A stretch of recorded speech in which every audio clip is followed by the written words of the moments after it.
Decision 2016 now. All eyes are on Iowa. In just 3 hours, the doors will close and the caucusing will begin. The winners get a big boost of momentum. Charles Benson is alive in the center of all the action in Iowa's capital of Des Moines. He's here to explain what makes the caucus different from traditional voting. Charles.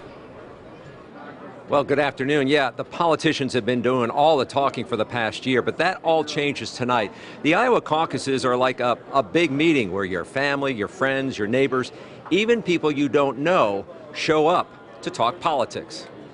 You got to go out tonight and caucus. Donald Trump knows it's showtime and he needs a big turnout to win.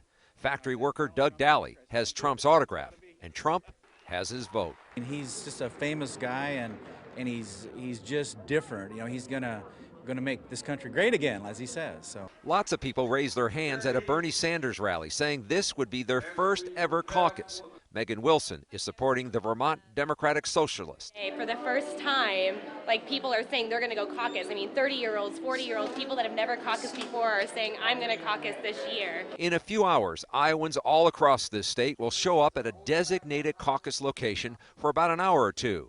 Democrats don't use ballots. Voters are divided into groups, and then they start counting how many support a candidate.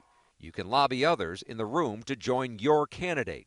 Polls have Sanders and Clinton tied, but Marquette's law school pollster Charles Franklin says Sanders may have more on the line. If Bernie Sanders can win Iowa, could win it convincingly, that'll be a real shot across the bow for the Clinton campaign. Republicans write their choices on a piece of paper after listening to speeches from the candidates or surrogates. There were empty seats at this Trump rally in Waterloo, but he usually packs them in. If a lot of them are there for the show but won't come for the vote, we'll see him underperform, and that applies to the other candidates as well. So a lot on the line here for all the candidates. Coming up on Live at 5, we're going to talk about why Iowa. This is a relatively small state. Why does it have such a big voice in presidential politics? But for now, we're live in the Media Center in Des Moines, Iowa. Charles Benson, today's TMJ4. All right, Charles, thank you. We'll stay with